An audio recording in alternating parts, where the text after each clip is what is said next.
Hello. Yes. Talk to her, Kelly. How are you this morning? Girl. Thank you so much. Like, this is so cool.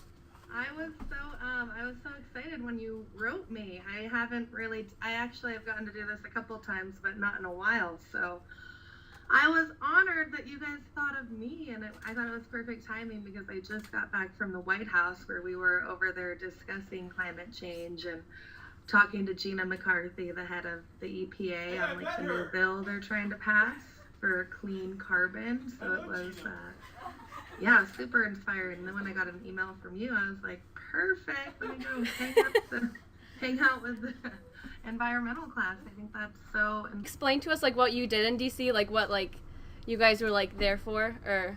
Yeah, so I work with a group called Protect Our Winners, Tahoe, and their whole message is to create more awareness for climate change. They're pretty much representing the whole winter sports industry, which is a huge business, as like the government people would want to know. So they started a hashtag last year called Act on Climate, and it was pretty much to influence people on social media to share what they do to act on climate and why they care about, the winter season or about all the chaos going on in our natural world.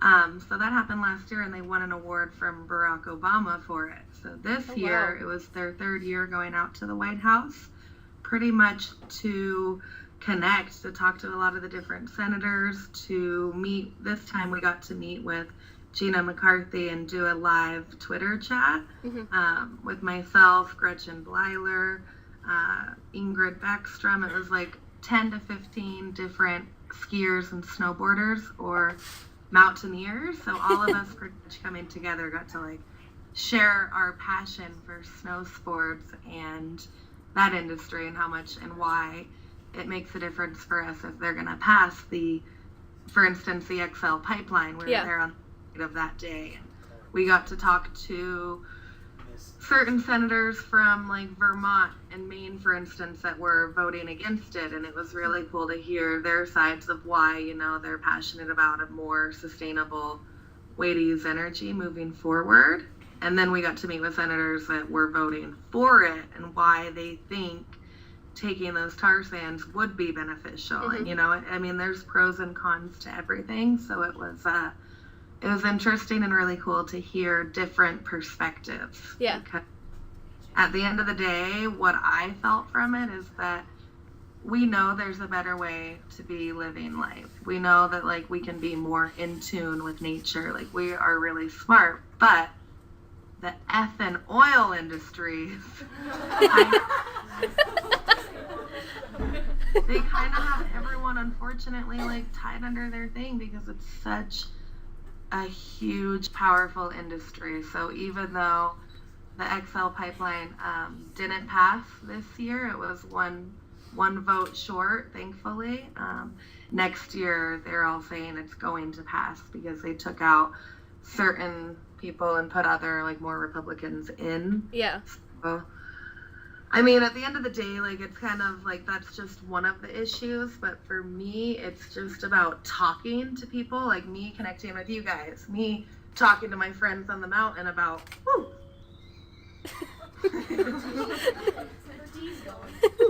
yeah, but just making these connections and talking to more people and spreading awareness, because essentially that's all we have. And I'm so grateful for like social media and all this. Even though it's a little distracting and can be crazy, I think it's so huge for our generation to really be able to communicate with the entire world on, at the click of a button. Yeah. It's pretty wonderful. That's so and exciting. If you're sharing cool information, I've learned a lot of really, really mindful stuff from, the chaos of the internet world. That's so exciting. And we got our internet on, you can follow us or share us or like us or whatever you want to share. What is your name? It's 20 questions with, and then is there dots after it? No, no dots. I should have posted it on my thing if it's live. Where's Skype? Hang on a minute. Here you are. Hi. Okay. Awesome. I got my tea. I'm ready to go. Okay. Hey, I think. Before you start, Tell her, you've really set precedence by having such a wonderful intro. I don't think that anybody else that these kids have interviewed has quite had such an exciting time before we started. And so that might have just made the entire thing. Yay! Hey, Awesome. hey, I met Gina McCarthy this summer. Isn't she a hoot? She's great. I was like, thank goodness we got someone this cool over here doing work. All right, let's roll this Okay. thing. I think the next person's, I don't know who it is, but they're going to come up and chat with you. But thank Oh, you. thanks. I will probably see you at the end.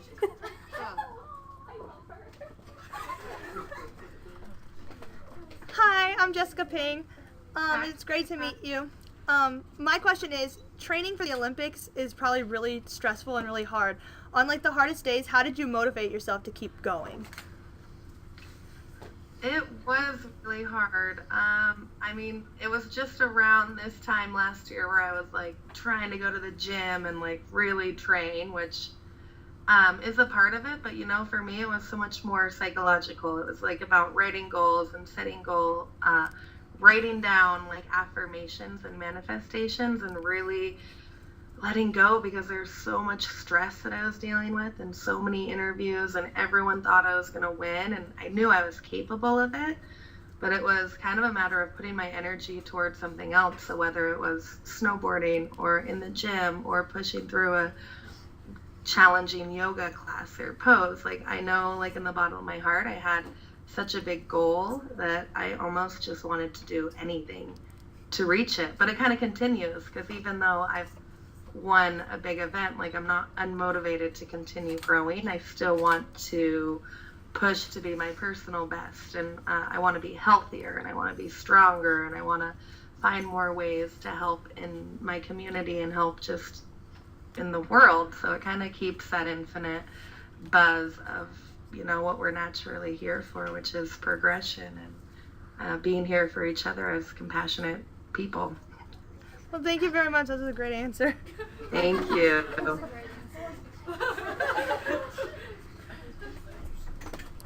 Hi, Hi. my name is Michaela, and I was wondering what made you want to help the environment?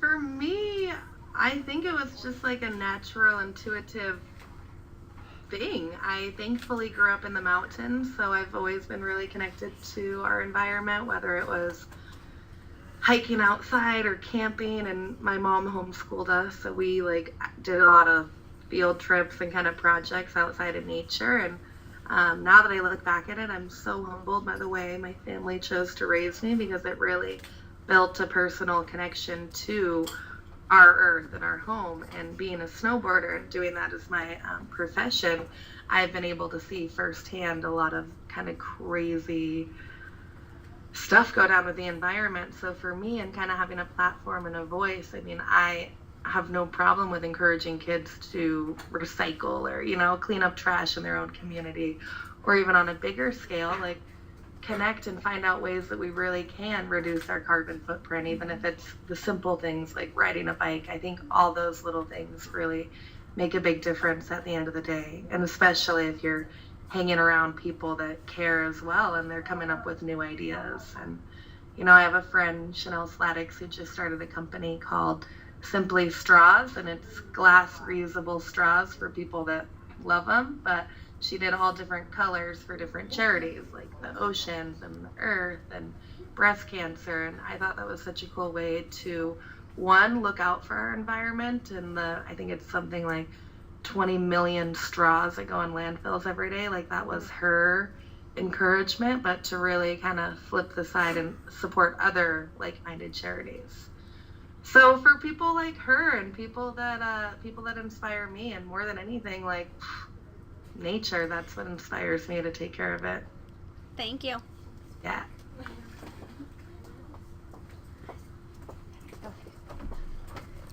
Hi, I'm Hollis, and my question for you is, how does it feel to represent the USA in the Olympics?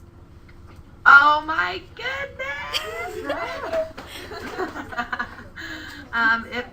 It felt really, really good. I never felt like I was a really crazy, like, and don't take this the wrong way, but like proud American. But I'm telling you, once you go to the Olympics and get your like Team USA stuff, and there's all the other countries with their uniforms, it kind of just like makes you really excited and proud to be representing your country and doing something you love. The Olympics as a whole, I've done a lot of X Games and big events like that, but the Olympics is a whole different ballpark, and it felt awesome. Okay, thank you.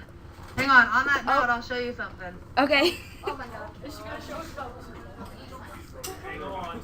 It's stashed in this is my little trophy cabinet, half crystals, half.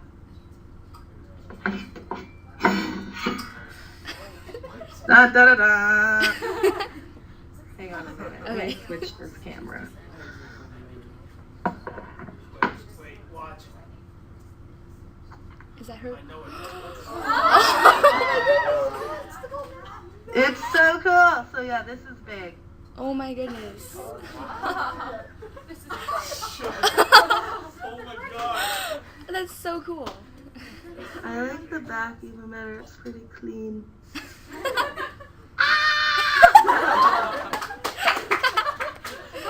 I tell her she's supposed to sleep with it under her pillow.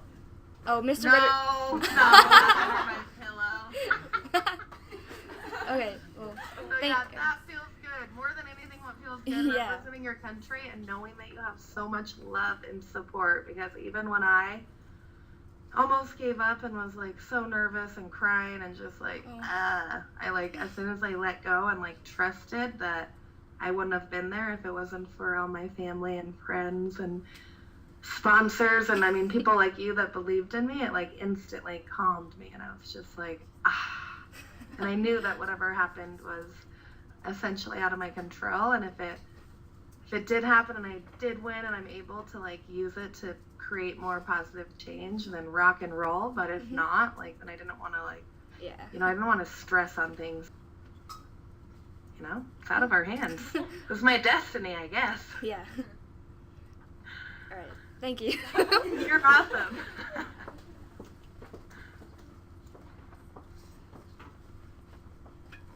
Hello. Hey. My name is Claire, and I was wondering how you were introduced to snowboarding. Hi, Claire. I'm one of 8. I'm right about in the middle. I have 5 sisters and 2 brothers. So when we were little kids, we didn't have we had everything we need, but we didn't have a ton of money to buy all the equipment to ski or snowboard. So we were big sledders. We would go in our backyard and build jumps and all kinds of stuff. And eventually some family friends gave my older sisters hand-me-downs and got them on the team at Sierra at Tahoe, my home mountain.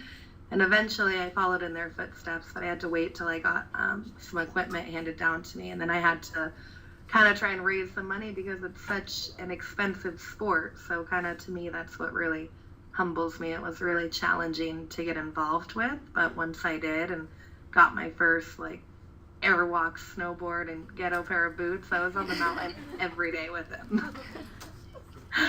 And then it kind of just continued because I did homeschool, so we were able to be on the mountain a lot. And yeah, it was really fun. It's kind of like my daycare growing up. Yeah. Thank you.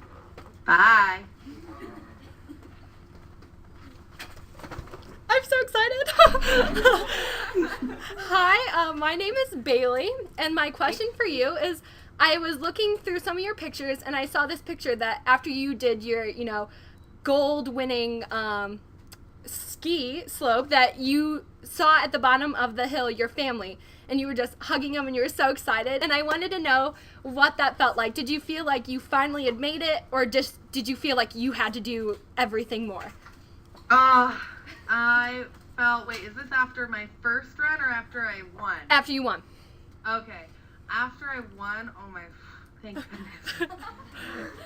I was so relieved, and it took so much energy and love and support, and I knew I couldn't have been there without my family. I mean, they're my number one. My sisters are all staying with me right now, and a lot of them, it was really, really difficult to get to Russia financially, and I mean, getting out of school. My dad's never been out of the country, so it was a really big trip for him.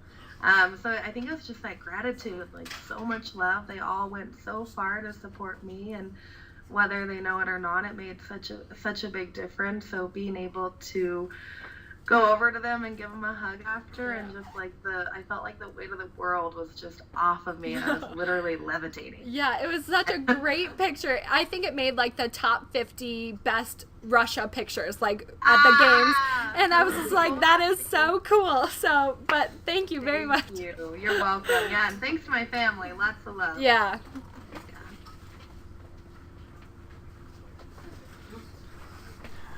Hi. Here we go. There's a boy. I was wondering. I'm like, there's a lot of girls, but no homies in the mix.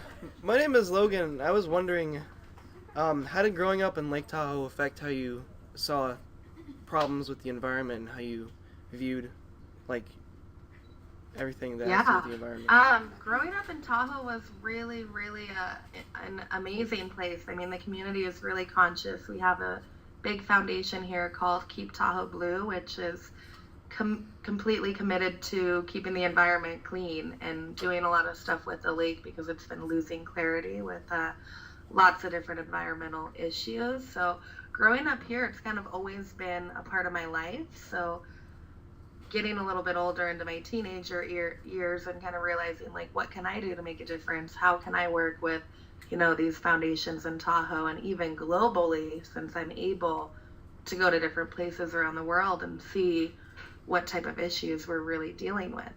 So I would say growing up in Tahoe was amazing. And I think any mountain town or community where people are active and care about what's going on is really, really, it's huge. I mean, knowledge is power. So the more we can learn and discover, I think is just really, really, really priceless.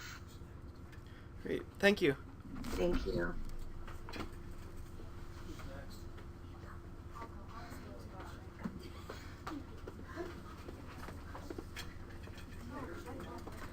Hello, my name is Sam, and I'm going to ask Neil's question since he's not feeling so hot today. But okay. He wants to know, what is your favorite part about competing? My favorite part about competing, for me, I love going to a new mountain. Like, it's kind of like going to a new playground or a new park. You never know really what the lineup is going to be or what the jump flow is going to be like, and it's so fun to get to a park and get creative. I mean, it's always really challenging at first, and you don't really know what the heck you're going to do, and slowly you figure it out, and by the end of, you know, the couple days of practice, or by the time you compete, you're actually able to harness that energy and everything you've worked on and really try to present it. And I think that's what drives anyone to compete or do something that challenges their level of whatever they may be practicing.